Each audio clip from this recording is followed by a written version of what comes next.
Salut à tous, la team Morel, Thomas M. Show pour Lyon Fan TV. Très heureux les gars de vous retrouver pour une nouvelle vidéo. J'espère que vous allez bien. Vous avez passé une bonne journée, malgré tout, parce qu'on a toujours du mal à digérer cette défaite lors de l'Olympico. On m'en parle tous les jours, c'est simple, voilà, que ce soit des anonymes, que ce soit des collègues. C'est pénible, mais c'est comme ça. C'est la condition un petit peu du supporter de l'Olympique Lyonnais en ce moment et surtout depuis plusieurs années, puisque on prend quelques roustes assez significatives et derrière, ce sont des moqueries, ce sont des colibets et on commence à en avoir un petit peu marre.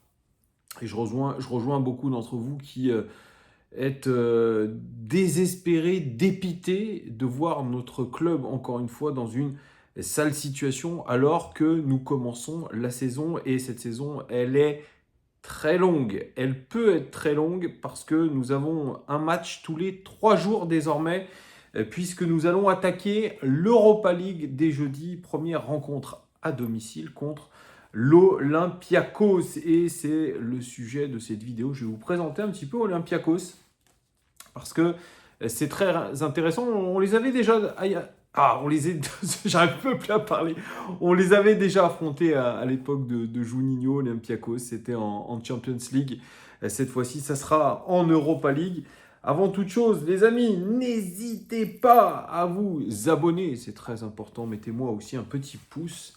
C'est hyper important pour le référencement et ça permet d'aider la chaîne à votre niveau. Donc, je vous disais, nous allons affronter cette équipe d'Olympiakos qui est une bonne équipe.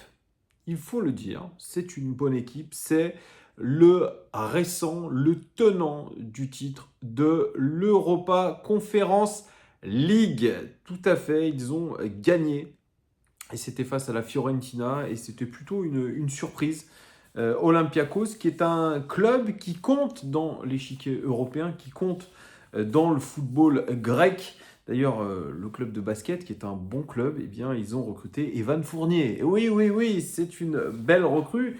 Donc, c'est un club qui a une vraie cote, ce club d'Olympiakos.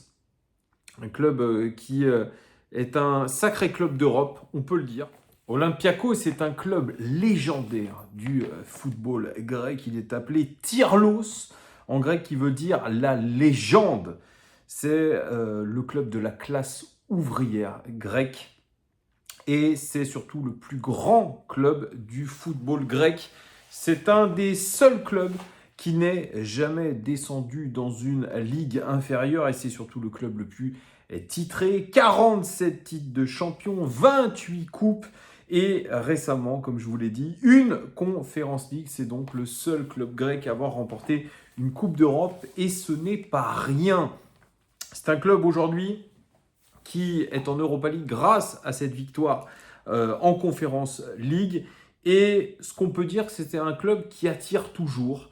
Et c'est un club aujourd'hui qui est 3e de son championnat avec 10 points.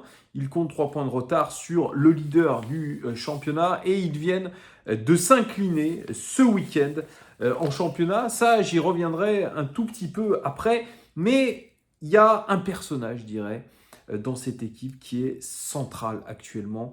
C'est l'entraîneur José Luis Mendilibar. Et c'est quelqu'un qui est assez incroyable dans son parcours. Je vais retracer un peu son parcours parce que c'est un homme qui est sorti de presque de nulle part. Mais il est sorti de nulle part, mais il a récupéré 2 trophées européens alors qu'il y a un peu plus de 18 mois, il avait rien du tout, nada. Et je vais vous raconter un petit peu comment ça s'est passé, puisqu'il est arrivé en mission pompier de service, un petit peu comme Pierre Sage, en février 2023. Et là, ce n'était pas à Olympiakos, c'était au Séville FC.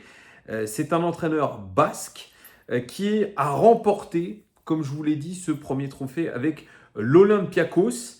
Et il a remporté ce 2e trophée européen après avoir remporté un trophée européen avec le Séville FC, le FC Séville. Alors, qui est cet entraîneur? Alors, c'est un entraîneur, comme je vous ai dit, qui est né au Pays Basque espagnol Et il a eu une carrière, comme pas mal d'entraîneurs, une carrière de joueur anonyme. Il est passé par l'Athletic Bilbao quand même. Il a disputé 500 matchs entre la D2 et la D3. Et il a pris sa retraite en 94. Et c'est un entraîneur qui aime ce qu'il fait. Il a dit, je voulais continuer à faire ce que j'aimais. Je pensais seulement à Aratia, à la saison en cours. Je ne réfléchissais pas à une potentielle carrière d'entraîneur ou à devenir entraîneur. Et Aratia, c'était un petit club de niveau régional. Et c'est là où il a commencé sa carrière d'entraîneur. Et à la suite de cette expérience, il a dirigé les jeunes de l'Athletic Bilbao, puis la réserve. Et puis petit à petit, il a gravi les échelons, d'abord en 3e division avec Vitoria et Lanzarote, mais il a pas réussi à faire monter le petit club canarien en D2. Il a rejoint Eibar en 2004. Et c'est là où il y a quelque chose qui a commencé à naître dans sa tête. Le moment où j'ai commencé à croire que le football pourrait me faire vivre, même si cela faisait déjà 10 ans que j'étais entraîneur. Il a fait une 4e place de 2e division espagnole qui lui a offert la place d'entraîneur de l'Athletic Bilbao. Et oui, les amis, il est revenu à l'Athletic Bilbao, mais là, en tant qu'entraîneur numéro 1, il a succédé à Ernesto Valverde, mais ça ne s'est pas très très bien passé, puisque l'équipe a réalisé le 2e pire début de saison de son histoire, 6 points pris en 9 rencontres, et il est débarqué, licencié en octobre 2023. Mais c'est quelqu'un de tenace. C'est quelqu'un qui lâche jamais rien. Et il a pris les rênes de Valladolid en 2006. C'était en D2. Et ils ont retrouvé la première division tout de suite, 2 ans après la descente. Et c'est là qu'il a eu sa première expérience en Liga jusqu'en 2010. Il a eu un passage aussi à Osasuna, 2011-2013. Avec des belles performances. Il a fait une 7e place en 2012 et il a consolidé un petit peu cette image d'un entraîneur d'équipe de milieu de tableau qui espère rarement plus que le maintien. Il était de retour à Eibar de 2015 à 2021 et c'est vrai, il a permis au club de se stabiliser entre la 9e et la 14e place, mais dernière saison ratée à Eibar puisque le club basque descend en Ligue 2.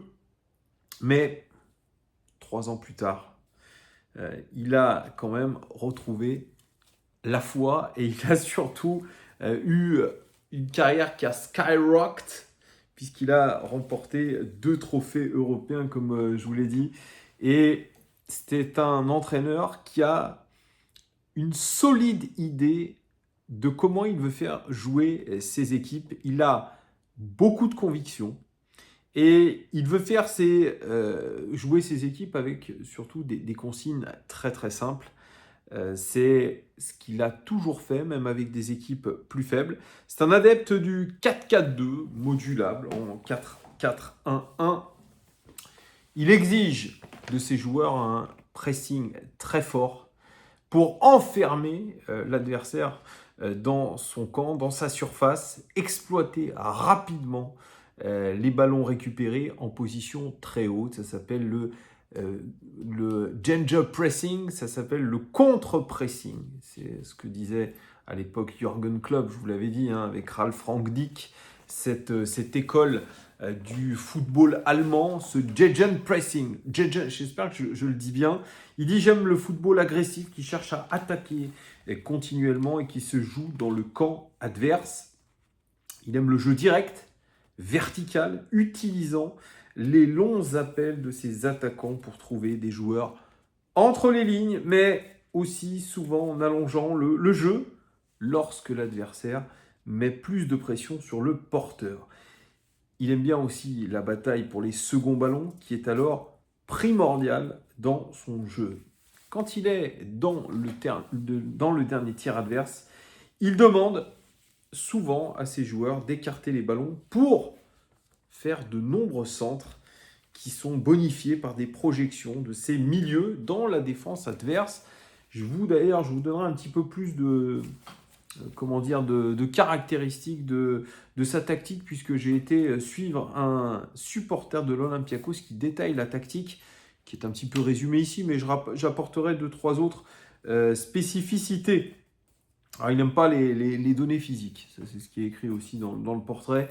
C'est quelqu'un qui est un petit peu à l'ancienne, et il disait récemment, il préfère que ses joueurs comprennent ce que je leur demande. J'ai besoin que le joueur s'adapte à ma manière de voir le jeu, et dans un groupe de plus de 20 joueurs, il y en aura toujours certains qui s'adapteront mieux.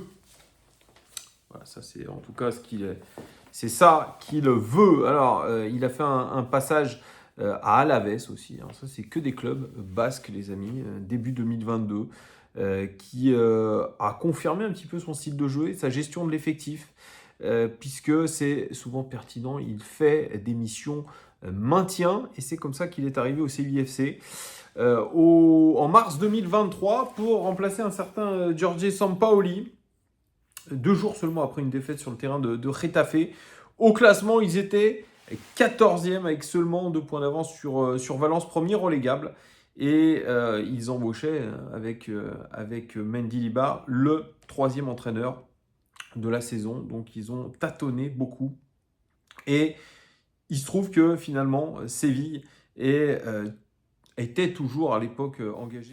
Je vais finir par y arriver parce que c'est assez particulier la trajectoire de Mendilibar avec le CVFC qui était en Ligue Europa quand il les a repris, parce qu'ils ont fini une 3e place de poule en Ligue des Champions. Et là, c'est là où tout va commencer pour Mendilibar. Il a redynamisé le groupe en Liga. Série de 6 victoires en 8 matchs. Et ça a vraiment sécurisé le maintien. Et il mène de main de maître cette mission commando en C3. Alors, ils se sont débarrassés de Manchester United avec un 3-0 cinglant au match retour. Et ils se sont défaits de la Juventus en demi-finale. Et ils remportent la finale au tir au but contre l'AS Rome. Et on voit un Mendilibar champion d'Europe 3 mois après son arrivée dans un nouveau club. Et c'est quelque chose qui était assez incroyable parce que c'était inattendu, vraiment inattendu, comme quoi il y a des belles histoires. Et arrive la saison d'après, 2023-2024, Séville donc qualifié en Ligue des Champions grâce à son titre. Eh bien, ils font un petit peu comme nous en ce début de saison. Ils ratent complètement leur début de saison. Mais en Europe, ça va beaucoup mieux. On dirait aussi un petit peu l'Olympique lyonnais. Ils ont été battus au tir au but par Manchester City en Supercoupe d'Europe. Et ils ont fait 2 matchs nuls honorables en C1. Mais le démarrage de la Liga a été absolument catastrophique. Si bien que Mendilibar a été obligé de partir. Il a été limogé au bout de quelques journées, de 9 journées. Séville donc terminera 14e. Et évidemment qu'il n'y aura pas eu de Coupe d'Europe pour se rattraper. Mais c'est pas grave, vous savez, cet entraîneur-là, c'est un entraîneur tenace. C'est devenu surtout l'homme le plus âgé à remporter une première Coupe d'Europe. Et l'histoire, elle n'était pas finie pour lui. Et comme souvent, il retrouve un banc très rapidement. Dès le mois de février, il signe quelques mois seulement dans un club qui sous-performe en championnat, seulement 4e. Et si Mendilibar n'aura remonté qu'une seule place en Super League grecque, le PAOK, raflant le titre, il aura su mener ses hommes vers un but, devenir le premier club grec vainqueur d'une Coupe d'Europe. C'est incroyable ça. Reversé de l'étage du dessous, comme Séville, 1 an plus tôt, le club de l'Olympiakos du Pirée, va vivre une épopée absolument incroyable. Ils ont renversé le Maccabi Tel Aviv en 8e de finale, avec un invraisemblable 6-1 au match retour. Et ils avaient pourtant perdu 4-1 à domicile. Mais Ils ont été, encore une fois, incroyables dans la double confrontation avec le Fenerbahçe, d'ailleurs, que nous allons rencontrer nous-mêmes, sortis au tir au but. Et avant qu'Aston Villa se fasse écraser par leur attaquant qu'on a d'ailleurs convoité à l'Olympique Lyonnais, qui est Ayoub El Kaabi, qui a été la véritable révélation de la Conference League. 5 buts sur la double confrontation, 11 au total en Conference League. Et puis cette victoire au bout de la nuit, dans le stade du voisin de l'AEK, grâce à El Kaabi encore, contre la Fiorentina. C'était cette finale. Et c'est incroyable, vraiment, de voir que en 7 mois de contrat, il aura remporté 2 Coupes d'Europe. C'est hallucinant. Et c'est seulement le deuxième homme à réussir pareille performance 2 années de suite avec 2 équipes. Il succède d'ailleurs à Rafael Benitez. Ça, c'était aussi, l'article dit, un autre ancien joueur banal, passé par les divisions inférieures d'Espagne pour pouvoir se faire un nom sur les bancs. Et c'est un autre entraîneur miraculé, un soir de finale européenne. Donc je trouve franchement que c'est incroyable. Cette histoire, elle est folle de José Luis Mendilibar. Et comme je vous dis, cette saison, c'est moyen. Le début de saison est pas terrible du côté de l'Olympiakos. Il reste 3e. Ils sont sur une défaite ce week-end 2-1, malgré un but de El Kaabi, d'ailleurs, qui est la figure un petit peu de proue de cette équipe. Ils ont fait un beau recrutement. Il y a le Brésilien Willian qui est arrivé. J'aurais bien aimé l'avoir à l'Olympique Lyonnais. Eh bien, il est à Olympiakos Le Pirée. Il y a David Carmo, le défenseur portugais qu'on a ciblé l'hiver dernier, qui n'est pas venu. Il y a plus Mady Camara. Je vous avais dit qu'il y avait Mady Camara. Il n'y a plus Mady Camara. Mais il y a tout un tas de joueurs assez incroyables qui ont roulé leur boss un petit peu de partout en Europe. Sergio Oliveira aussi, le joueur du FC Porto. Je pense que ça va donner une très belle opposition contre l'Olympique Lyonnais. Et je vous le dis, ce match, il sera très très dur à gagner. Parce que Mendilibar, il arrive à quand même insuffler quelque chose à ses équipes. C'est une saison de confirmation pour lui. On sait qu'il a des difficultés à confirmer les choses. Mais je pense qu'ils vont venir sur notre terrain en voulant gagner. Parce qu'ils savent que nous sommes une bête blessée. Et eux, ils ont quand même quelques certitudes. Même si ce début de saison, il n'est pas ouf. Ils ont des difficultés à convertir leurs occasions, un petit peu comme nous. Mais je vous dis, ça va être une opposition qui s'annonce très très rugueuse au Groupama Stadium. Vous me direz en commentaire ce que vous pensez de ce club d'Olympiakos et surtout de leur entraîneur et de cette fantastique histoire qu'il a eue. Je vous fais des gros bisous les amis, n'hésitez pas à vous abonner et à mettre des pouces, ça fait toujours plaisir. Ciao!